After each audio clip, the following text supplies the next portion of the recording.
Hey everybody, my name is Ryan Gentle. I'm the co-writer and director of What's Left, and today we're going to take a look at behind the scenes of how we made this short film. Which, yes, we did almost crash our drone into a flock of geese. What's Left is a story of survival in a dystopian near future after climate change has ravaged the United States. Life just got weird for a lot of people during COVID, and even before that, when we started working on the story in 2018, it was just kind of born from conflict.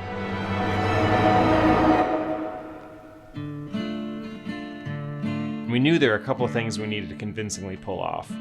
One was the exposition and how we got here, basically. So we filmed all of this in my living room to keep the budget and the schedule tight. We didn't have any real guns, blanks, or anything like that to make sure actor safety was a top priority, and we didn't have the budget for it otherwise. We got airsoft guns that we scruffed up, painted to make them look aged and have a good wear and tear on them. So you can see here, this is the original footage.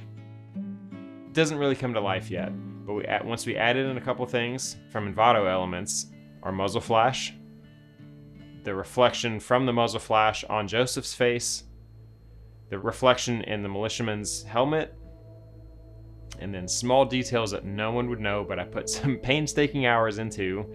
You'll see this bullet shell be ejected, and you'll see our digital version of a makeshift squib, cut just before you can tell it gets any worse. But all those combined help to make the shot feel more real, so here's what it looks like after all this is put together. And the next thing we needed to do was show the damage in the aftermath. So Josh and I put together whatever rubble we could find, debris. He had a megaphone and some metal.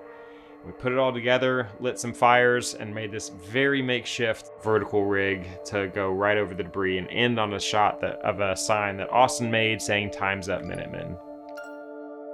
And the last thing we wanted to do once we showed the subjective experience is to back out a little bit and see some of the bigger picture. So we took this shot we had from downtown Chattanooga, and then we used elements from Envato Elements, which they're not a sponsor of this video, but we swear by their stuff, and composited it. We put a lot of time in it too. You can even see the reflection in the water. And then we have Nashville, where we had a bigger population. And here's the final shot.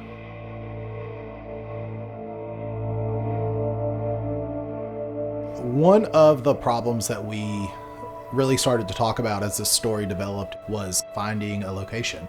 We wanted it to seem really remote. Anywhere in Nashville is pretty much unusable for three reasons: traffic, helicopters, and airplanes. So we had to look elsewhere.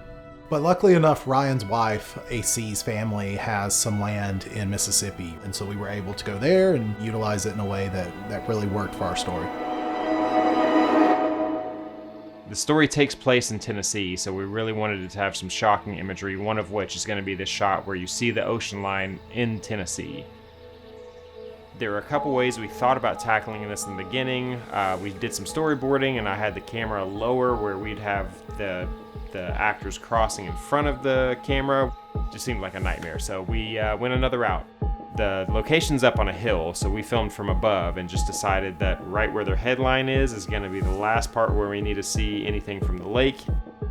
We took this shot of the ocean, matched it best we could color-wise, and this is the final shot.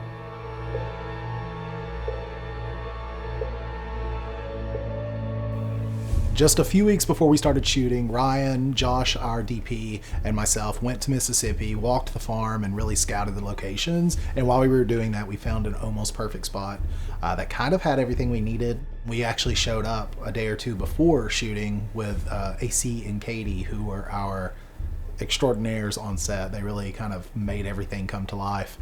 We were able to just kind of let them have fun. I'd helped with a couple of previous films, and with someone else as the first assistant director. Quite frankly, when I was asked if I wanted to do it, I had no idea what it meant. But once Austin told me that I just pretty much got to boss everyone around, I was like, I can do this. This is pretty easy. I am Ryan Gentle's wife, so I tend to wear a lot of hats on set, but this time I was trusted with the role of hair and makeup artist. I also spent time cutting up, dirtying up all of the outfits that everybody wore. I was also on set decoration with Katie. It was kind of fun to set up the campsite and kind of help them bring to life their vision of what was going to happen. I remember when Ron and I first walked into what they had created, it was like, whoa. Like, I think every director, indoor writer knows that moment when you get to see it kind of come to life, and it's such a cool experience. Casting is always a fun way to build a story. It even can help inspire changes to your script if the right person comes along. We have done everything from the thing that every first filmmaker does, which is where you choose your friends and say, hey, you're going to be an actor today, congratulations. But luckily we have built up a little bit more of a professional set. There were some characters that immediately upon seeing them read for us on screen, we knew like, wow, this is Alex, this is Daniel. But then there are those characters that we maybe took a little bit longer because of just the emotional elements and the emotional toll the story has.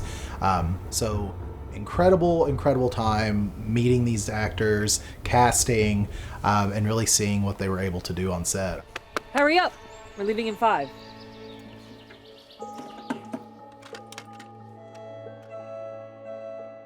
The first person we knew we wanted to bring in was Josh Shreve. He was our cinematographer from Galileo, and we were really happy with how that turned out.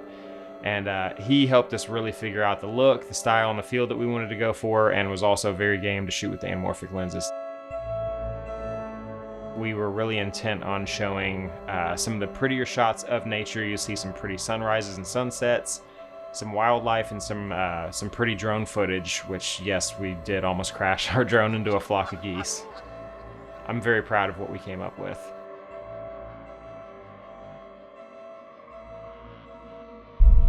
We had 3 days to film the principal photography, so figuring out clothing, hair and makeup, getting the production schedule figured out, that all came to play.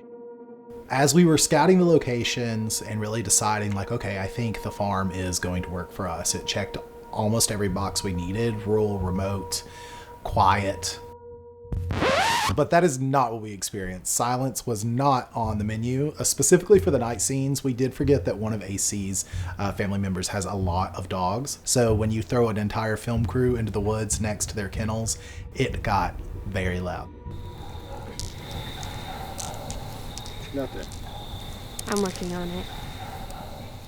Tony, our sound guy, I think he was white knuckling a little bit as well because you can't control those elements. So we were all a little bit worried, but once we got into the edit, it was all fine. There's definitely some dogs there, but if you think about it, that also just kind of works.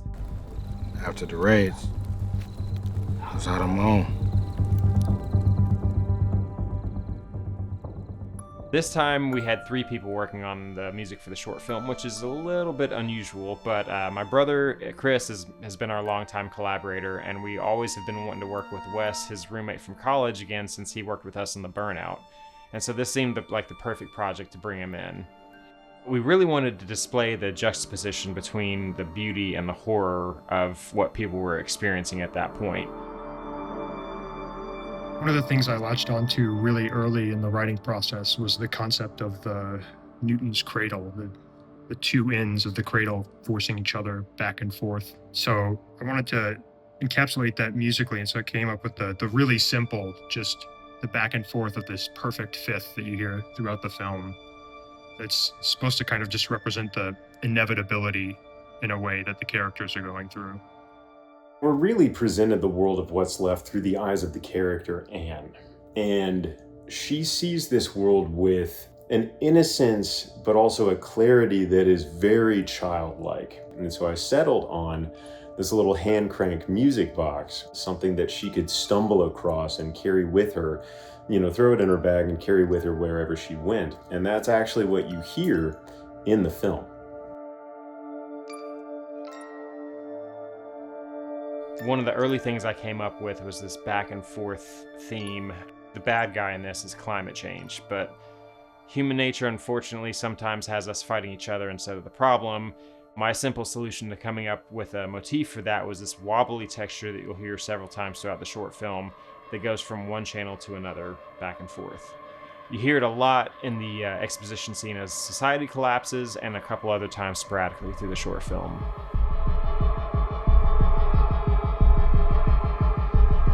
I don't care what anyone says. It does not matter how much you pre-pro or how much you scout and try to control everything.